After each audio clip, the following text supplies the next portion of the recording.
The first report came in just before dawn. A maintenance worker found a body near an abandoned quarry road, miles from the nearest town. No ID, no phone, no wallet. Just a man in prison-issued boots, standing upright against a stone wall as if someone had placed him there deliberately. By the time investigators arrived, the fog had settled low and thick, swallowing the surrounding forest. Detective Rowan Hale stood a few feet from the body, staring at the boots. They were old government issue, but the design didn't match any active correctional facility in the state. "What prison uses these?" Hale asked. No one answered. The coroner confirmed the man hadn't died violently. No gunshot, no stab wounds, no signs of a struggle. Cause of death: cardiac arrest brought on by extreme stress and prolonged confinement. That didn't make sense. There were no restraints, no bruises, nothing that explained the terror frozen into the man's face. When Hale checked missing persons, the trail went cold immediately. No reports, no matches. It was as if the man had never existed. Except for one thing. Carved faintly into the stone behind the body was a sequence of numbers. Not graffiti, not random. Precise, deliberate. A prison intake number. Hale had heard the rumors before, quiet ones, shared late at night between officers who'd been around too long. Whispers about a place that didn't show up in records. A facility that judges referenced vaguely, attorneys avoided, and inmates feared without ever naming. They called it Chains of Stone. Not officially, never officially. But the phrase appeared in sealed affidavits, redacted memos, and once in a dismissed lawsuit filed by a man who vanished before trial. The rumor was always the same. If you were sent there, you were removed from the system entirely. No parole, no appeals, no visitors. You weren't incarcerated. You were asked. The reason it existed, according to those whispers, had nothing to do with rehabilitation. Chains of Stone was built during a political panic decades earlier, when crime rates and public outrage collided. Lawmakers wanted a solution that didn't involve long trials or public scrutiny. So they created a place designed to silence problems, not fix them. Low-level offenders who knew too much. Inmates who caused trouble inside other facilities. People whose existence complicated clean narratives. They were sent somewhere else. Hale requested access to archived transfer logs. The response came back within minutes. Request denied. No explanation.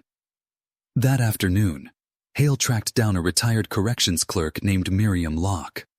She agreed to meet in a diner on the edge of town, the kind of place where conversations went unnoticed.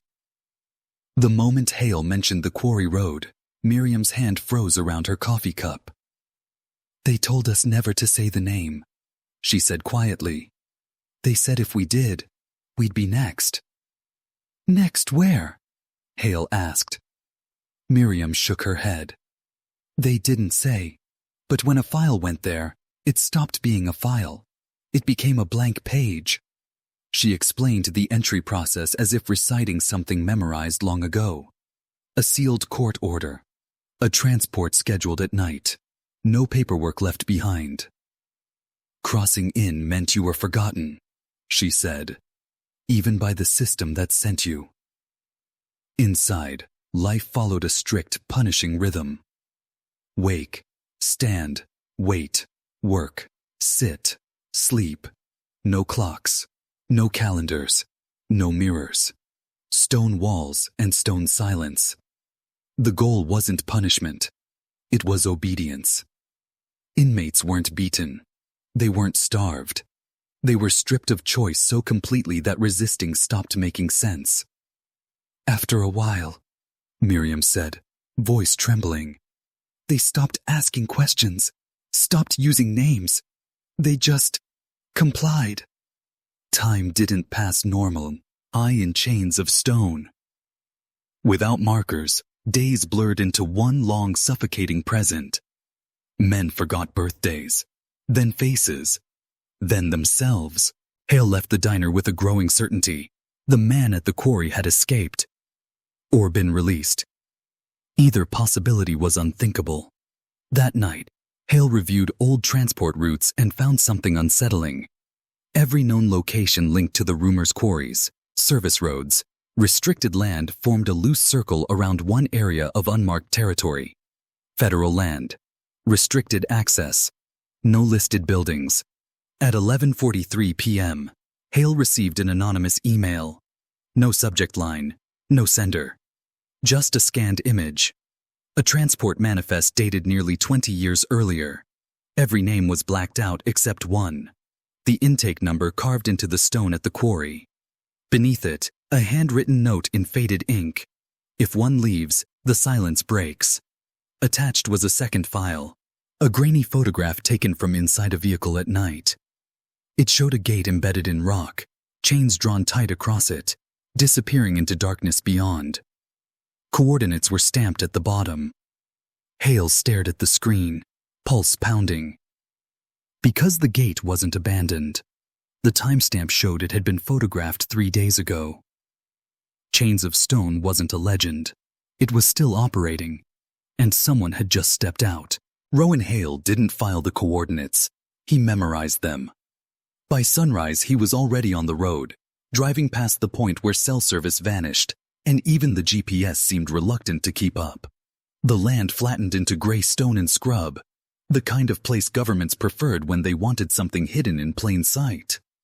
No signs, no fences at first, just silence that pressed in on the windshield. The gate appeared without warning. Chains as thick as a man's wrist were wrapped through iron posts embedded directly into rock.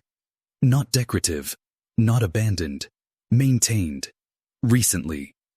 Tire marks cut through the dust on the approach road, sharp and deliberate. Hale parked 100 yards away and stepped out. The air smelled mineral heavy, like old stone after rain. A low camera dome was set into the rock face above the gate, barely visible unless you knew to look. Someone was watching. Hale didn't announce himself. He circled instead, moving along the ridge until he found a secondary access road service grade, modern, clean.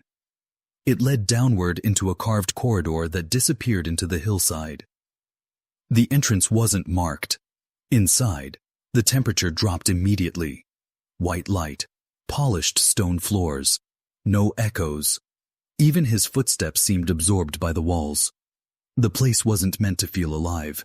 It was meant to feel permanent. A man met him halfway down the corridor. Gray suit, no badge, calm posture. The kind of face that carried authority without explanation. "You shouldn't be here," the man said. Hale kept walking. "Then you shouldn't be operating an unlisted detention facility." The man smiled thinly. "This isn't a prison." Hale stopped. "Then explain the chains." "They're not for holding people in," the man replied. "They're for keeping the outside world out." They passed a glass partition. Beyond it, rows of men stood facing stone walls, heishi, bandees clasped behind their backs, eyes forward. No restraints, no guards shouting, just stillness. "How long have they been standing there?" Hale asked. "As long as necessary," the man said. "Routine replaces resistance. Stone replaces memory." Hale felt it then, the weight of the place. Not cruelty, control. A system refined until it didn't need force anymore. "They're not criminals," Hale said. "They're inconvenient." The man didn't deny it. Chains of Stone had been built to solve a problem the justice system didn't want to admit. It had. People who couldn't be released without consequences. Witnesses. Disruptors. Men who broke narratives. So they were removed quietly, indefinitely. Legally through exceptions no one questioned because questioning required access. Hale was led to a records room. No names, only numbers. Intake dates without release dates. Generations of compliance reduced to columns of data. Then Hale saw it. An empty line. The intake number from the quarry. "He wasn't released," Hale said. "He escaped." The man's expression changed for the first time. He was evaluated, a reintegration test. And he failed, Hale said. So you hunted him down? No, the man replied. We waited. Stress did the rest. Hale understood then. The man at the quarry hadn't died running. He died remembering. Hale reached for his phone. The lights dimmed instantly. Evidence doesn't survive here, the man said calmly. Neither do reputations. Two figures appeared at the corridor's end. Not guards. Administrators. The kind who didn't need uniforms. Hale backed away, eyes scanning for exits.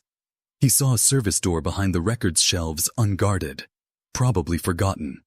He ran. Alarms never sounded. Doors didn't slam. The system didn't panic. It adjusted. Hale burst through the service door into open air, lungs burning, boots slipping on stone. He didn't stop until the gate was behind him and the desert stretched wide and indifferent again. He drove for hours before checking his phone. No signal. No photos. No recordings. Everything he'd captured was gone. 3 weeks later, the case was officially closed. The quarry death was ruled a transient medical incident.